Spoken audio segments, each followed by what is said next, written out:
Well, Matty, I think Brad was out there looking pretty good. Is he going to come back in for tomorrow? Yeah, he will. He looked great. Yeah, so that was the last little hit out. Not that he got much work in today. It was just a bit of a freshen up and a captain's run. But he'll everything going to plan. He'll play.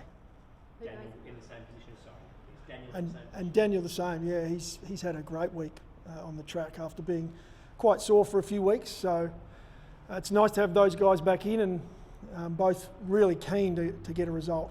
Who goes out? I will leave that one.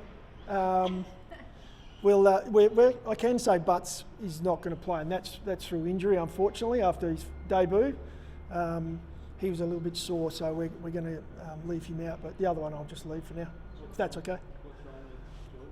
He got a knock and pulled something through his ribs. So it's one where, as a key back in the way he plays, we didn't want to take any risk. We'll be hoping he improves dramatically and gets another look, before the end of the season. I know you said you wanted to leave it, but just looking out there, no Benny Crocker. They imply that he might be Just one inside, just doing a little cross train, just keep it. You guys are too good for me, aren't you? Yeah, Croc's gonna be the most likely, and we've still got another 24 hours to go, so we've got our options open there. How are you juggling tools, Matt? How are you juggling? Theirs or ours? Yours. We'll have a look forward to the ball still. We like what Elliot's doing. We feel like he's giving us something forward to the ball. His numbers are really good as far as when we're able to get the ball to him. We're probably not going to him enough at this point. But that's some of our work-ons that we're trying to get better at. But Rob will do some work in the ruck again. Both Fogg and Tex will give us what they can forward to the footy. We felt last week we had our opportunities. We let ourselves down with fundamental errors. In the end, it wasn't so much about personnel. It was about our lack of finish in front of goal. And we're hoping we can bring that again against another good side. We should play more back this week. If he plays. If he plays, yeah. Yeah, so 50-50 or not? again, no, he won't play. Fish won't play, so we'll only make the one change down back with Butts going out and Tales will come in. Just building stuff. Which that's a tank. We're bringing a tank in this week. But all year we've been constructing things here, haven't we?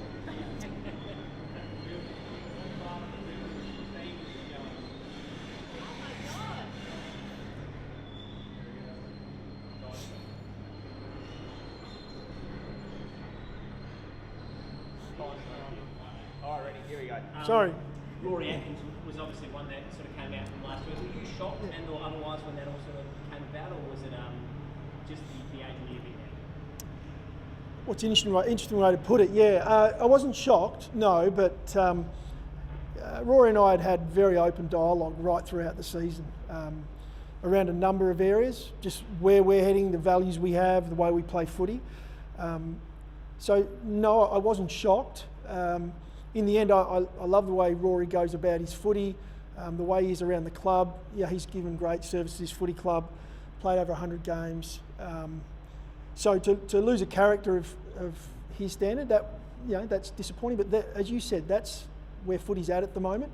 There are a number of things we expect of our players going forward. He was after a long-term deal, and at this point in time, we weren't able to offer that. So we wish him all the best, and we had, as I said, we've been very open and honest with each other right the way through. So, for him to come to me in the end and let me know, I was really pleased that he was open about that. It does make it tough from this point on for him, trying to be around the group. But we wish him all the best in whatever the future holds for him. Do you have similar conversations with other players? Maybe Bryce Gibbs, others on the list? Yeah, we do. I mean, I do my best to try and be open with all our players about what we're looking to do, what they're looking to do. I mean, a lot of the time you know what's going on, you have a feel what's happening. I think open communication makes those conversations a lot easier when it comes to the crunch. So yeah, we do our best to do that. Is that a product of the environment that you're trying to encourage you, that sort of openness? Yeah, very much so. Really, it's about looking after each other, and it's hard to look after someone if you don't understand what it is they value and what it is you do. So we've had our challenges this year where we haven't got the results we're after. But by being open and honest about all of that, we've managed to keep the group together, and they're, again, we're really looking forward to the next 4 weeks to try and build some momentum going into next year. Tyson Stengle's driving matter was in court today, and he wasn't there. Why wasn't he in court? It's probably not a question for me to answer. You'd have to speak to his legal representation or manager around that. Okay, in your opinion, do you think he's embarrassed the team by having this driving charge brought against him? Yeah, again, it's not really something that I should talk on. I think it's a legal matter, and it wouldn't be right for me to make comment. You do represent the players, in a big sense. So, what do you think? Do you think that it's embarrassed the team somewhat by having this charge brought against him? No, look, again, it's not something I'm going to make a comment on. Tyson's preparing for a game tomorrow night, and part of my role is to help him be the best person he can and play the best footy he can. But from a legal point of view, it's not right for me to comment around that. Does this sort of stuff weigh on players? Is this the sort of thing that he has to carry in his back pocket all year, or how do you help a player like that? Look, we're all about making them better people, and they'll learn from some of these incidents, and they'll learn from some mistakes as they do both on and off the field. So part of our job in that is to try and help Tyson through it, try and help our players through it, and we've all made mistakes at times, some bigger than others. Unfortunately, this is one that we're going to work through it with him. He's a fantastic person. He made a mistake, and he will learn from it. Would he have breached COVID protocols, Nixie? Is that right? Would he have breached COVID protocols because you're only allowed to be at the club? Look, again, I can't comment around exactly the reasons and the protocols. I know it's a legal matter. His legal representation know exactly what's going on there, and his management, and so you're best to ask them. Do you have any idea how he intends to play? I don't know. I don't have an involvement in the case from a legal point of view. How do you think would you prefer this to be kind of sorted out fairly quickly, and so that him and the team can move on from this? Look, however that needs to be sorted, I think is something for Tyson, his management, and legal representation to go through. And then I just want what's best for Tyson. How do you think he's going on the field this season? Are you happy with him? Yeah, we have been. We've been. I mean, he's still learning. Unfortunately, when you get mid-season, it's hard to work on an area that Tyson's working on, his ability to go all game. We see some exciting stuff from him in first quarters, and when he's fresh. So for Tyson, it'll be a fair bit of work done over the break, pre-Christmas and coming into January, February. But we love the way he goes about his football. He has given us some stuff this year to excite us for the future. Tomorrow, that you've had circled the calendar for a while. I know that a lot of people looking on have gone, this is the one that the Crows are on paper closest to. How big is tomorrow's game? Yeah, by no means have we had anything circled in the calendar. We're in a period now where we're looking to build momentum. So we're going to, we come into every game thinking we can win. That's what guys do at this level. They're competitive, they're professional. Some would say there are weeks where it's a more realistic chance than others.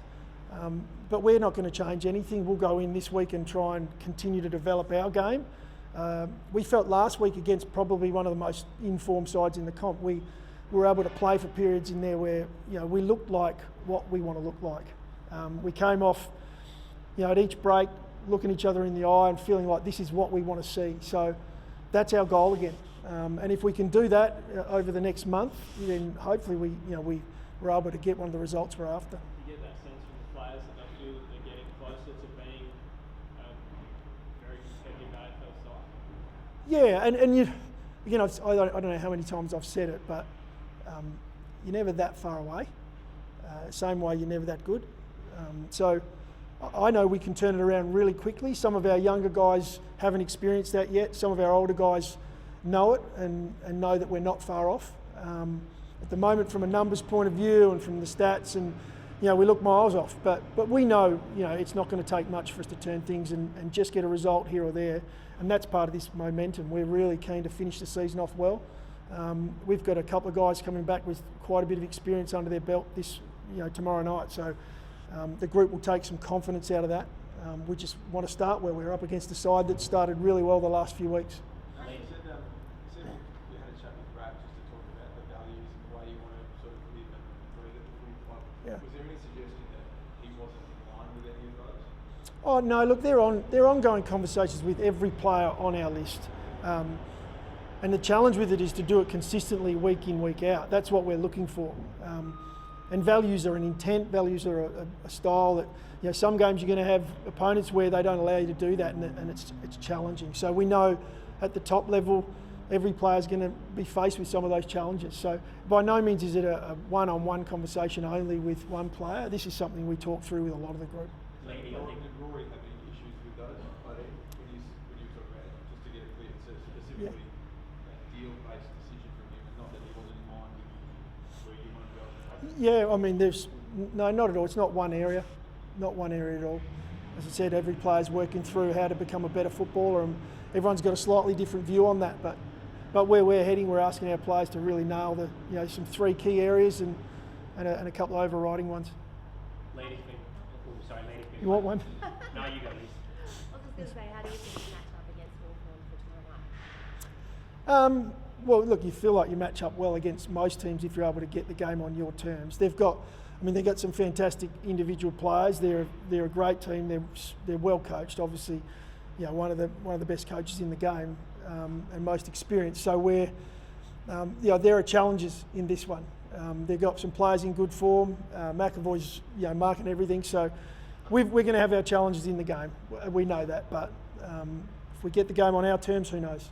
And the land experiment in the middle, continue that. Yeah, we've almost moved on from the experiment stage. We're going with that. We're really pleased with his development and what he's shown in that area of the ground, and he's embraced it. He's really enjoying it.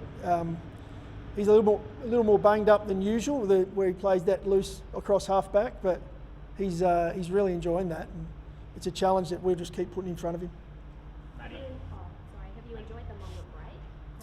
Many days between games? 9 days, yeah. 9 days. Well, the challenge with that, and if you look back over the history of longer breaks, it's then a matter of coming out ready to go. We're playing a team that's played, over the last week or so, they've played a number of games. So they'll be hardened, they'll be ready to go right from the start. Our challenge, we had a good session today, a little bit more than we normally would, just to spike us back into it. But it's nice for the boys to feel fresh and ready to go.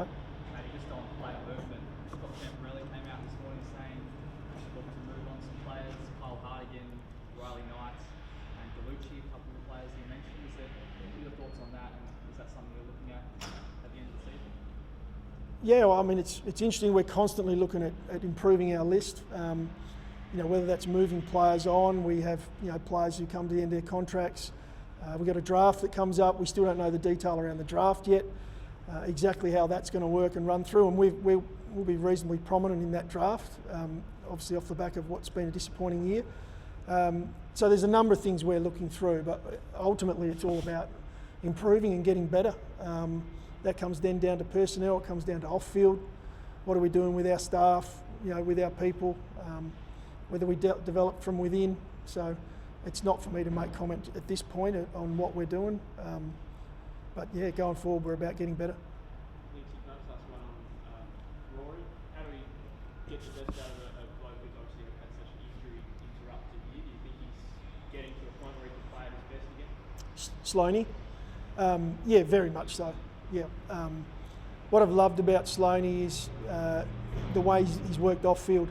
He's gone to another level. We've had Dan Jackson come in and work with our leadership and culture, and I've seen massive growth in Rory over especially the last month or two. Under pressure, really not being able to perform, not being able to get out there. But you talk about a quality player, super talented player coming back. He's now a few games in. I expect him to really step it up this week. You can just tell by the way he's training.